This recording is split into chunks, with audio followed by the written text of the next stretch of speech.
Krishnam Vande Jagat Gurum.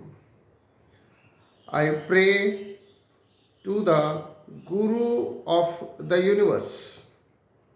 कृष्णम academy की ओर से Gita study की सीरीज में आज 5वें अध्याय से श्लोक नंबर 12 है। श्लोक है युक्तः कर्म फलम त्यक्त्वा शांतिम आपनोति नैष्ठिकीम अयुक्तः काम कारेण फले सक्तो निबध्यते। The person who is in union with the divine attains unadulterated peace, whereas the person who is not in union with divine, who is greedy for the fruit of his labor, becomes entangled. जो व्यक्ति अपने कर्म फल को त्याग कर अनासक्ति भाव से कर्म करता है, वह व्यक्ति शांति को प्राप्त करता है। जबकि जो व्यक्ति संसारिकता में लिप्त होकर कर्म फल की इच्छा करता है, वह व्यक्ति कर्म फल के बंधन में बंध जाता है। इस श्लोक में अर्जुन को और अर्जुन के माध्यम से हम सबको भगवान सीधे सीधे समझा रहे हैं दो शब्द, एक युक्त और एक अयुक्त। युक्त शब्द का अर्थ है प्रभु से युक्त हो जाना, परमात्मा में लीन हो जाना।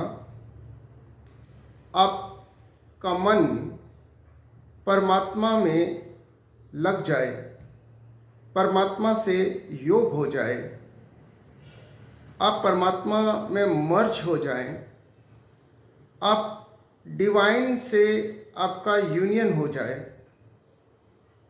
और अयुक्त व्यक्ति वो व्यक्ति है जो परमात्मा से अटैच होने की बजाय सांसारिकता से अटैच हो जाता है और आसक्ति भाव से कर्म करता है। और कर्मों की ये आसक्ति उसे कर्म फल के बंधन में बांध देती है और ऐसा व्यक्ति कभी भी शांति को प्राप्त नहीं कर सकता है। पीस ऑफ माइंड वाली स्थिति को प्राप्त नहीं कर सकता है। अगर आपको पीस ऑफ माइंड चाहिए तो आवश्यक है कि आप अनासक्ति भाव से कर्म करें। जो भी काम करें, जो भी कर्म करें,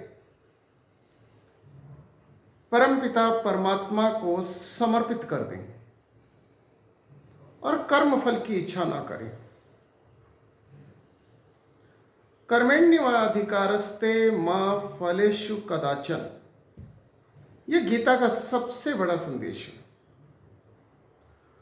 हम अनासक्ति भाव से कर्म करें, हम जो भी करें परमात्मा में लीन होकर के करें और परमात्मा में लीन होने का मतलब है कि हम स्वयं को परमात्मा को समर्पित कर दें और परमात्मा हमसे जो करवाना चाहते हैं हम वो करें।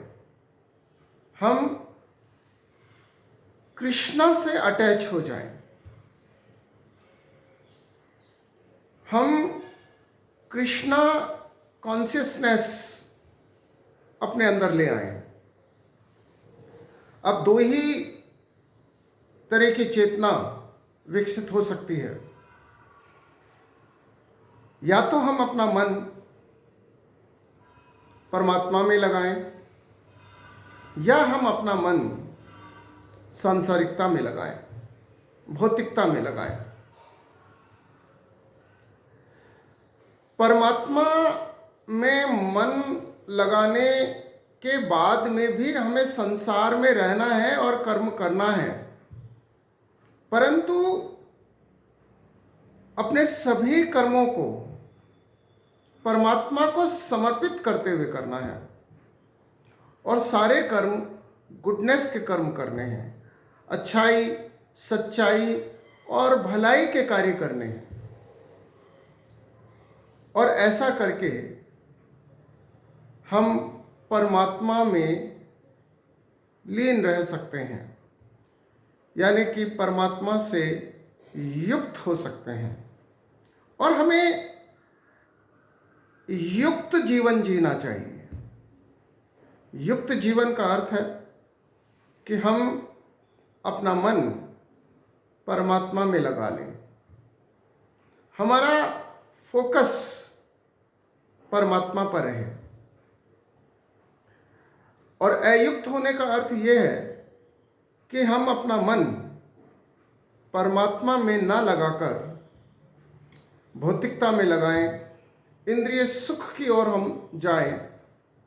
और यदि हम ऐसा करते हैं तो शांति हमारे लिए असंभव हो जाएगी, परम आनंद हमारे लिए असंभव हो जाएगा और हम इस सांसारिकता में भटकते रहेंगे और हमारी स्थिति उस मृग की तरह हो जाएगी जो मृग तृष्णा में भटकता रहता है। हमें मृग तृष्णा से बाहर निकलना है और उसका एक ही रास्ता है कि हम स्वयं को परमात्मा को समर्पित कर दें, अपने सभी कर्मों को परमात्मा को समर्पित कर दें और अनासक्त भाव से कृष्ण पर आसक्त होकर के हम कर्म करें। यदि हम ऐसा करते हैं तो जैसा कि इस श्लोक में भगवान ने कहा है,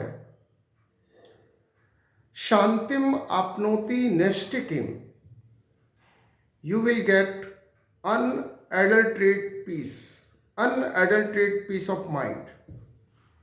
और जब आप पीस ऑफ माइंड वाली स्टेज को प्राप्त करते हैं तो यही परम आनंद की स्टेज है और यही जीवन का वास्तविक लक्ष्य है। और जीवन की सफलता इसी में है कि हम स्वयं को परमपिता परमात्मा, परम शक्ति अर्थात श्री कृष्ण से हम युक्त हो जाएं। यदि हम श्री कृष्ण से युक्त होकर के जीवन जीते हैं तो हमारा जीवन सफल है, और यदि हम अयुक्त होकर के जीवन जीते हैं तो हमारा जीवन भटकाव की तरफ आगे बढ़ेगा, अशांति की ओर आगे बढ़ेगा। और यदि हमें शांति चाहिए, सुख चाहिए, परम आनंद चाहिए तो एकमात्र रास्ता है युक्त होना, कि हम परमपिता परमात्मा में युक्त हो जाएं। जय श्री कृष्ण।